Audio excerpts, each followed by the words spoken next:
अस्सलाम वालेकुम। ABN news के साथ मैं हूं एतजाज नकी। एयरलाइन आपने जानी आगे बढ़ें। आपको बताएं, बलूचिस्तान के जिला पंजगुर में सिक्योरिटी फोर्सेज ने इंटेलिजेंस बेस्ड ऑपरेशन के दौरान 6 भारतीय सरपरस्ती में काम करने वाले दहशतगर्दों को हलाक कर दिया है। ISPR के मुताबिक ये कार्रवाई 3 और 4 जून की दरमियानी शब में की गई, जिसमें दहशतगर्दों के मुतादिद ठिकानों को निशाना बनाया गया। बयान में कहा गया है कि हलाक होने वाले दहशतगर्द इलाके में मुतादिद तखरीबी कार्रवाइयों में मुलव्विस थे। ऑपरेशन के दौरान उनके कब्जे से असलहा, गोला बारूद, बारूदी मवाद और एक गाड़ी भी बरामद की गई। ISPR के मुताबिक इलाके में क्लियरेंस ऑपरेशन जारी है, जबकि दीगर दहशतगर्दों की तलाश के लिए सर्च ऑपरेशन तेज कर दिया गया है। सिक्योरिटी फोर्सेज और कानून नाफिज करने वाले इदारे मुश्तरका तौर पर इंसदाद दहशतगर्दी कार्रवाइयों में मसरूफ हैं। सेशन कोर्ट लाहौर ने मोमना इकबाल को हिरासत करने के मुकदमे में लीगी MPA साकिब चदर की अबूरी जमानत मंजूर कर ली। अदालत ने 24 जून तक साकिब चदर को गिरफ्तार करने से रोक दिया है। एडिशनल सेशन जज इरफान अहमद शेख ने अबूरी जमानत पर समाअत की। साकिब चदर की जानिब से एडवोकेट मियां अली अशफाक पेश हुए। NCCIA ने लीग MPA पर मुकदमा दर्ज किया था। आज़ाद कश्मीर में इंतखाब का शेड्यूल जारी। आज़ाद कश्मीर में इंतखाबात 27 जुलाई को होंगे। कागजात नामजदगी 9 जून से वसूल किए जाएंगे। प्रेस कॉन्फ्रेंस में चीफ इलेक्शन कमिश्नर ने कहा कि 2026 की वोटर लिस्टें 100% दुरुस्त हैं। वोटर लिस्टों में मौजूद गलतियां दुरुस्त कर दी गई। मुख्तलिफ अजला में मुंतकिल वोटों की तसही कर दी गई। शफाफ इंतखाबात के लिए दुरुस्त वोटर लिस्टें नागुज़ीर हैं। इलेक्शन के इनेकाद पर शकूक बेबुनियाद हैं। चीफ इलेक्शन कमिश्नर के मुताबिक इलेक्शन कमीशन अपनी जिम्मेदारी के मुताबिक इंतखाबात करवाएगा। आज़ाद कश्मीर में इंतखाबात मुकर्ररा शेड्यूल के मुताबिक होंगे। शफाफ और मुनसिफाना इंतखाबात हमारी तरजीह हैं। कश्मीर कानून साज असम्बली की 45 बराह रास्त नशिस्तें जो हैं, उनके लिए जो हमने पोलिंग डेट वो है 27 जुलाई 2026। आज़ाद कश्मीर में एहतजाजी कॉल के पेश नज़र इस्लामाबाद पुलिस के 1505 अफसरान और एहलकारों पर मुश्तमिल फोर्स आज़ाद कश्मीर भेजने का फैसला। IG इस्लामाबाद की मंजूरी से DIG, SSPs और SPs समेत आला अफसरान आज़ाद कश्मीर रवाना होंगे। आज़ाद कश्मीर में अमन व अमान बरकरार रखने के लिए इस्लामाबाद पुलिस का खुसूसी सिक्योरिटी प्लान जारी। इस्लामाबाद पुलिस की 1505 रुकनी फोर्स आज़ाद कश्मीर में ड्यूटी सर अंजाम देगी। इस्लामाबाद पुलिस फोर्स से 1 DIG, 2 SSPs, 4 SPs शामिल होंगे। फोर्स में 8 ASP, DSP, 16 इंस्पेक्टर्स, 2 सब इंस्पेक्टर्स शामिल होंगे। 70 असिस्टेंट सब इंस्पेक्टर्स और 1382 कांस्टेबल में आज़ाद कश्मीर रवाना होंगे। जबकि एहतजाजी कॉल के तनाजुर में इस्लामाबाद पुलिस को मुकम्मल एंटी रॉयट गियर के साथ रवाना करने की हिदायत की गई है। आज़ाद कश्मीर में सिक्योरिटी इंतजामात मजीद सख्त। इस्लामाबाद पुलिस की इजाफी नफरी तलब कर ली गई। इस्लामाबाद पुलिस की मुख्तलिफ unit CTD, safe city operation और सिक्योरिटी डिवीजन के एहलकार तैनात होंगे।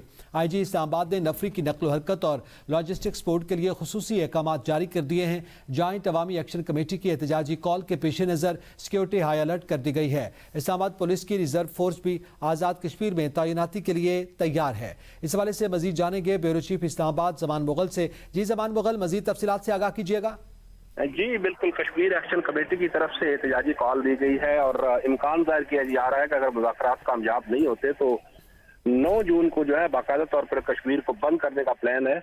इस हवाले से अमन अमान की सूरत हाल को बरकरार रखने के लिए वफाक से भी दरखास्त की गई थी कि यहाँ से भी पुलिस की नफरी को भेजा जाए और IG इस्लामाबाद की मंजूरी से वफाक से 1500 से ज्यादा पुलिस के लोग जो है वो कश्मीर जाने के लिए तैयार है। उनके बाकायदा तौर पर लिस्टें मुरतब कर ली गई, जिसमें 2 DIGs होंगे और उनके साथ SSPs होंगे, SPs हैं, ASPs हैं और पुलिस की नफरी है। और उसमें खसूसी तौर पर उस्मान तारक भट्ट जो SSP इन्वेस्टिगेशन है उनको भी शामिल किया गया है।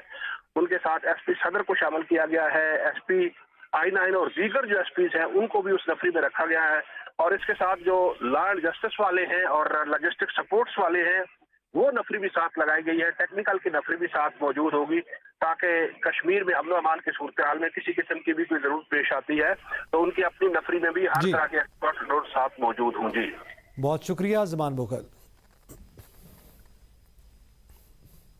مسلم لیگ نون کے رہنما خواجہ سعد رفیق انتخابی جلسے سے خطاب میں کہا کہ خطے کی ترقی کے لیے طویل المدتی پالیسیوں کی ضرورت ہے، سیاسی اور ریاستی اداروں کی مشترکہ حکمت عملی اپنانے کی ضرورت ہے، 20 سے 25 سالہ خطے کی ترقی کا ماسٹر پلان بنانا ہوگا۔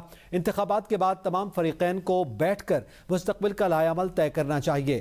خرم دستگیر نے کہا کہ مسلم لیگ نون کو ترقی اور منصوبوں کی تکمیل سے جوڑا گیا ہے، وعدوں کی تکمیل کو حکومتی کارکردگی کا پیمانہ قرار دیا گیا۔ پاکستان کو محفوظ اور مضبوط بنانے کے لیے جامع ترقیاتی پالیسی ناگزیر ہے۔ اختیار ولی خان بولے، سیاسی رہنماؤں کی کارکردگی اور دعووں کا حقیقی صورتحال سے موازنہ کیا جانا چاہیے۔